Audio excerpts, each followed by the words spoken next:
এবার তাই বন্ধু আর বান্ধবীটা কেমন হতো তোমরা আশা করছি তোমরা ভালো হতো। আমি এইভাবে কেন কথা বলতে জানো? কারণ আমার ভিউজ আসছে না ভাই একটুকু, কী করবো? হ্যাঁ, আমি অনেকভাবেই বলতে পারি। এবার সব বন্ধুর বান্ধবীরা কেমন আছে তোমরা, আশা করছি তোমরা ভালো আছো। আমার একটা ছোট্ট ব্লগে তোমাদেরকে স্বাগতম জানাই। তো কেমন আছো তোমরা? ভালো আছো তো? সাবস্ক্রাইব তো করিনি, তাহলে আমার সাবস্ক্রাইব পাচ্ছে না। সব বন্ধুর বান্ধবী কেমন আছো তোমরা, যদি তোমরা ভালো আছো, আমার একটা ছোট্ট ব্লগে তোমাদেরকে স্বাগতম জানাই। কেমন আছো তোমরা? ভালো আছে তো? ভালো না থাকলে ভাই দেখতে হবে না ভিডিও। ভালো থাকো, সুস্থ থাকো, শরীরের যত্ন নিও, কারণ ওয়েদারে খুব ঠান্ডা আর পিকনিক খাওয়ার দিন চলে আসছে। ও, তোমাদের নবান্ন হয়েছে তো? নবান্ন মানে বাঙালির মধ্যে একটা কালচার আছে নবান্ন। নবান্ন আমরা বাঙালির নবান বলি সেটাকে। আমাদের পার হয়ে গেছে, আগে জানালে আসতে বলে না।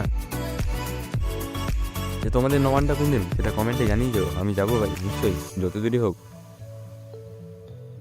ঠান্ডা পড়েছে, পিকনিক খেতে হবে। তো ঠিক আছে, আর সময় নষ্ট করবো না তোমাদের। তো তার জন্য আজকের এই ভিডিওটা এখানে শেষ করছি। দেখা হচ্ছে অন্য কোনো ব্লগে। আজকের মতো টাটা, বাই বাই, ধন্যবাদ। সবাই ভালো থাকবেন, সুস্থ থাকবেন। একটা দাদা ভাই কমেন্ট করেছিল যে আস্তে আস্তে ধীরে ধীরে স্পষ্টভাবে বলো কথা। ভাই চেষ্টা করছি, চেষ্টা চালিয়ে যাচ্ছি করার আর কি। তার জন্য আজকের এই ব্লগটা এখানে শেষ করছি। Take care.